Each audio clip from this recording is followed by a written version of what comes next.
If you really think about it, most horror movie monsters have their roots in sci-fi. That's just the way it is. There's no horror without science fiction, not in the way that we see it today anyways. Well, mostly. All sorts of phenomenal monsters borrow from sci-fi, and even more find themselves in sci-fi horror movies. Whether they're coming from outer space or are the result of some sick quasi-scientific experiment, there are scares to be had. Now, just as a heads up, I thought I'd mix it up today. We all know how excellent and iconic some famous sci-fi monsters are, so don't go into this list expecting anything along the lines of xenomorphs, things, and brundleflies. We've already done a lot of talking about those classic creatures lately.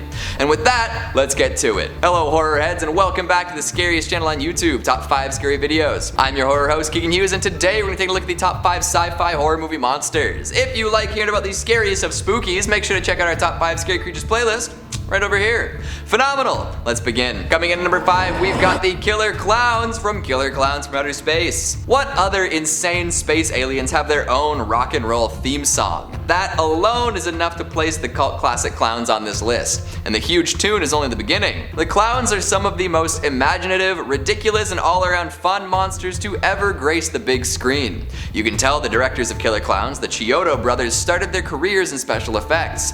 These hideous, rubbery, grease paint covered lunatics touch down in the woods outside a small town in their circus tent shaped spaceship. This interplanetary vehicle is full to the brim with all sorts of weird clown alien technology, largely used to kidnap and kill. They've got ray guns that trap folks in cotton candy cocoons, killing and preserving them for later blood sucking. There are popcorn guns that fire off tiny critters who come to maturity later and eat up whatever they might have latched onto. Shadow puppets shrink audiences down to the size of ants, and police officers are forcibly turned into ventriloquist dummies. And you don't want to know where the clown's hand went there.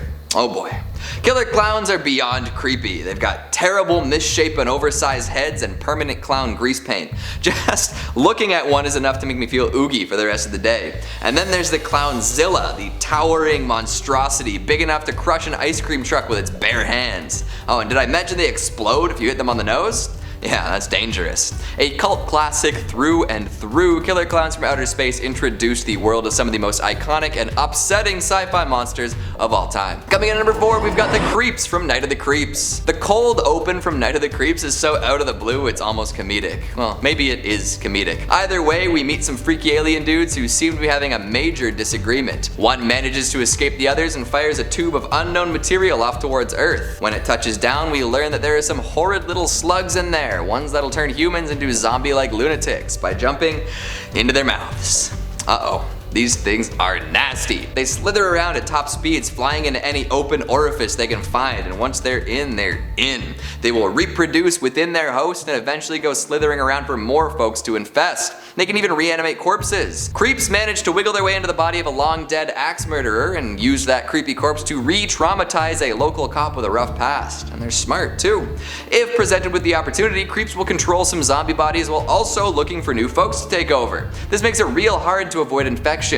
Prolific, gross, and from outer space, creeps are excellent sci-fi monsters, and I certainly would never want one to wriggle its way into me. And if you take the original ending dreamed up by director Fred Decker as canon, they can sniff out graveyards pretty quick, bringing all sorts of corpses back to life. The good news is, your dates are here. The bad news is they're dead. Good luck. I mean, it's over forever. You just need time to think. Sit there, get away from it! Coming in at number 3, we've got the blue-mouthed aliens from Attack the Block. It is absolutely criminal that this movie isn't more widely loved. Inner city youth with heavy British accents hang out, ride bikes, and fight crazy interplanetary monsters.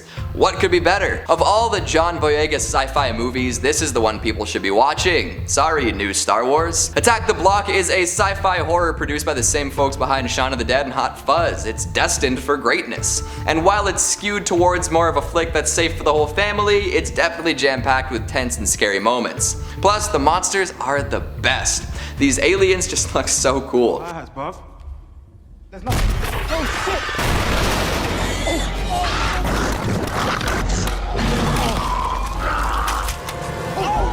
They're like giant gorillas with enormous maws full of glowing teeth. Their fur doesn't reflect light and they don't have eyes, so they take on an even more menacing, inhuman appearance. You might not know it from watching the movie, but the aliens are indeed blind and they live their lives through advanced senses of hearing and smell. And this is extra scary for people because we're used to relying on our peepers. You can't hide from these things without thinking extra hard about it. The noises they make are incredible too. It's a mix of dolphin echolocation sounds, grunts, and snarls from other animals, and even a little bit of a screaming woman mixed in there somehow. The aliens are incredible and totally unique, so seriously, if you haven't seen Attack the Block, slot it in sometime soon, and you'll thank me later. Coming in at number 2, we've got these space slugs from Slither. I've been around 1 billion years!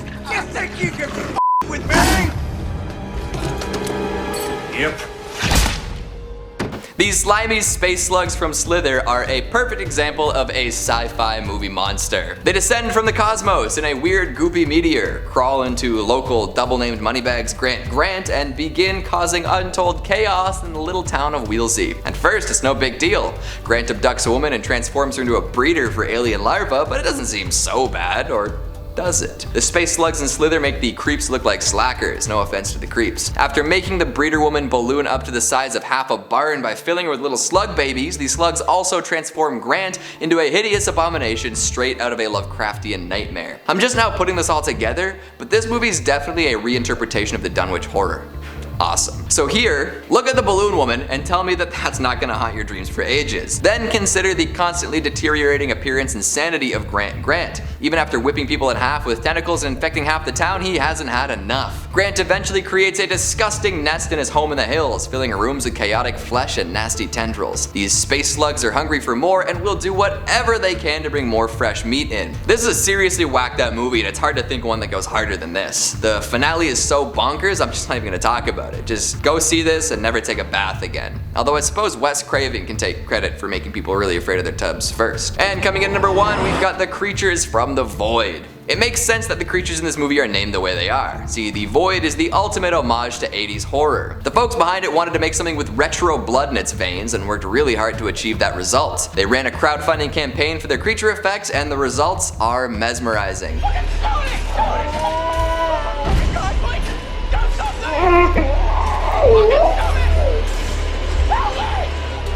It's like a love letter to John Carpenter and his many movie monsters. So of course these creatures are denoted by hyphenating a person's name and the word creature. You know, like in The Thing when they call it the something thing, except now we're replacing thing with creature. I'm rambling.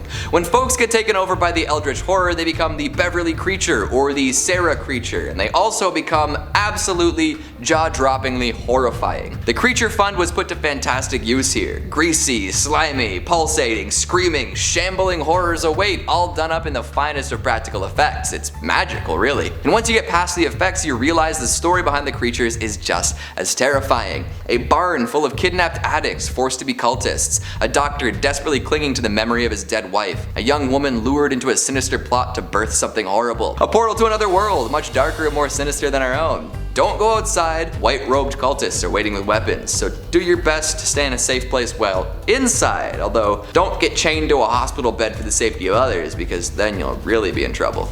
Sorry. Right on. We love sci-fi monsters, especially ones that fly under the radar in a lot of chats. So, what'd you think of the list? Did any of these scare you senseless? Have you seen all these movies? What's your favorite sci-fi monster of all time? Who would win in a fight, the Thing or a Xenomorph? Make sure you let me know down in the comments.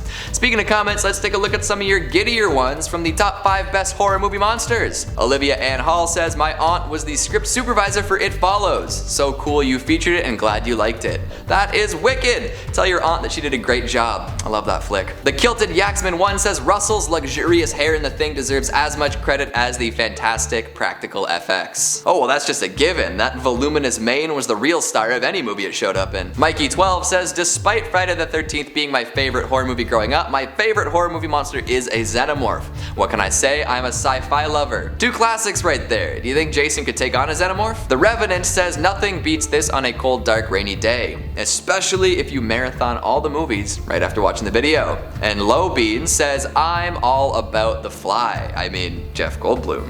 Of all the Goldblum movies you could thirst over, you went with The Fly? I mean, to each their own, I guess, but like, his fingernails fall off. He turns into a horrible chitinous being. And that's all the time we have for today. Before I try to jump through a plate glass window just like in the movies, make sure to give this video a big thumbs up and subscribe for more crazed creatures. Thanks for watching, and I'll see you next time.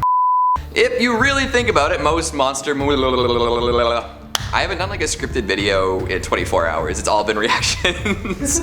Today we're gonna take a look at the top 5 SCP. I almost said SCP because I saw SC in sci-fi. Wow. The folks behind it wanted to make something with retro.